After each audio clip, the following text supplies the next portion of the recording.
ভাই মিজান, ইসলামী শরিয়তে সিজার করার ব্যাপারে বিশেষ কোনো বিধিনিষেধ নেই, কারণ আল আসলু ফিল আশিয়াই আল ইবাহা। জাগতিক বিষয়ে মূল বিধান হলো সবই হালাল, যদি কোনো নিষেধাজ্ঞা না থাকে। তো সিজার করার ব্যাপারে কোনো নিষেধাজ্ঞা নাই।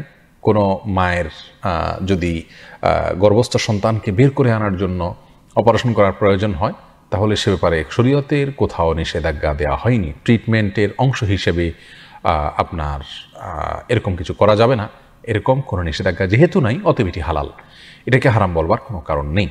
শরীয়তে যেটাকে হারাম বলেনি সেটা হারাম হয় না। শরীয়তে সব হালাল, জাগতিক এবং দুনিয়াবী বিষয়ের ক্ষেত্রে সবই হালাল।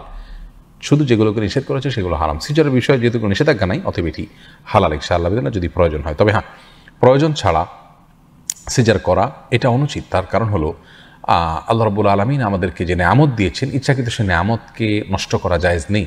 বরং আল্লাহর নেয়ামতের শুকরিয়া আদায়ের একটা দিক এটাও যে সেটাকে যথোপযুক্তভাবে ব্যবহার করা। অনেক মা বোনরা আজকাল সিজার করছেন নিছক আপনার শখের বশে বা শৌখিনতা বশে।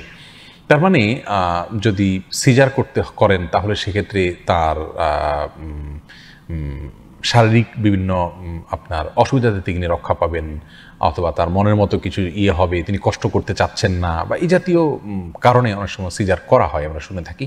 সেটা খুবই নিন্দনীয় হবে। কারণ হলো বিনা প্রয়োজনে নিজেকে কষ্ট দেওয়া বা নিজের ক্ষতি করা, এটা এক ধরনের ক্ষতি। নিজেকে ত্রুটির মধ্যে ফেলে দেওয়া, এরপরে সন্তান চাইলেও আর নির্দিষ্ট সংখ্যার পরে আর নেওয়া যাবে না। তো এই যে জটিলতাগুলো ফেলছি আমরা ইচ্ছাকৃতভাবে, সেটা ফেলা উচিত নয়।